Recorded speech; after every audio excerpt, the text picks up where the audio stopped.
Olá, meu nome é William Shen, faço engenharia da computação em sexto e sétimo período e vou falar sobre um pouquinho do trabalho de aspectos legais da tecnologia da informação. Vou mostrando no slide, aí respondendo cada pergunta.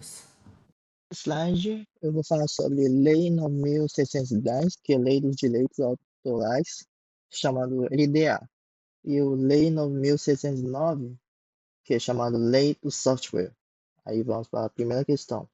Fala sobre fala sobre categoria de obras intelectuais. Então, a LDA protege obras intelectuais em geral, como texto, imagem, músicas, vídeos, projetos e elemento artístico de interfaces. Já na lei de software, protege especificamente os programas do computador. O software tem parte técnica protegida pela lei de software e parte criativas protegida pela LDA. Por isso, as duas leis se complementam.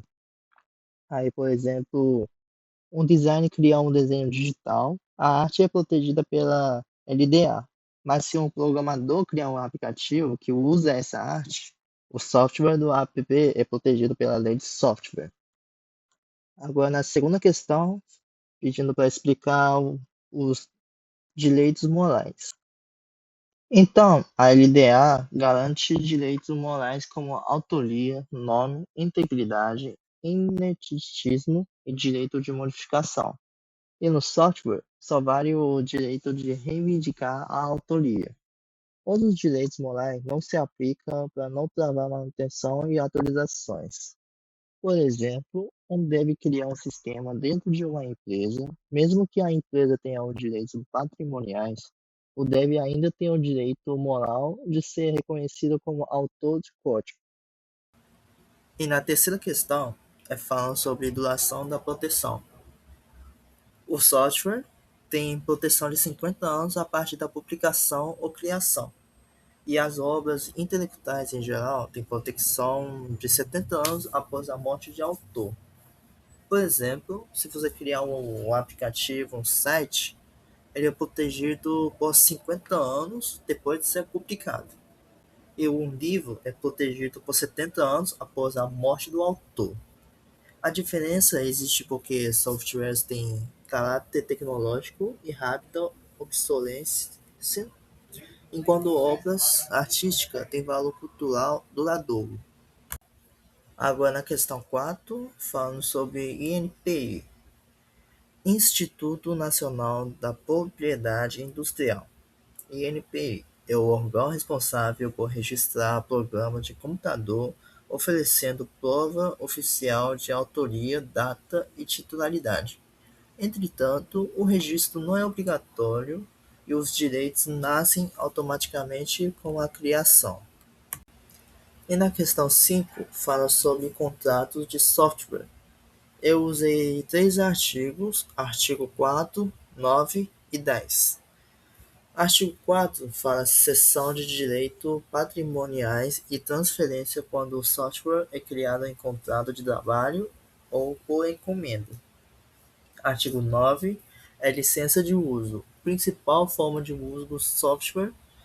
E artigo 10, comercialização e distribuição do software.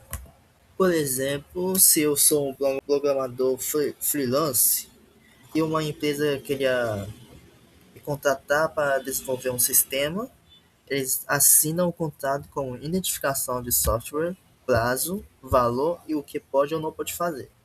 Isso toma o uso de software legal e seguro para mim e para a empresa. E na questão 6 é para falar em que situação engenharia reversa é permitida e quais são os limites. O artigo 6 fala é permitido quando obter informações essenciais à interoperabilidade, garantir o uso legítimo do software, corrigir erros ou integrar com outros sistemas, fazer uma cópia para teste, correção ou backup. E os limites não pode divulgar informação interna, não pode ser usado para criar um software concorrente e só pode usar para uso próprio e para aquilo que o artigo permite. E na última questão, falando sobre responsabilidade por violação. Eu usei apenas o artigo 12 com pena básica, detenção de 6 meses a 2 anos ou multa. Se houve intenção de lucro, é reclusão de 1 a 4 anos e multa. Essa penalidade se aplica a quem reproduz, distribuir ou utilizar software sem autorização do titular, caracterizando pirataria ou uso ilegal. E esses dois fontes que vou mostrar na referência são o site oficial da Lei de Software e LDA. Tem todos os artigos e eu peguei os artigos nesses sites também. As slides eu especifiquei de responder resumida nas questões.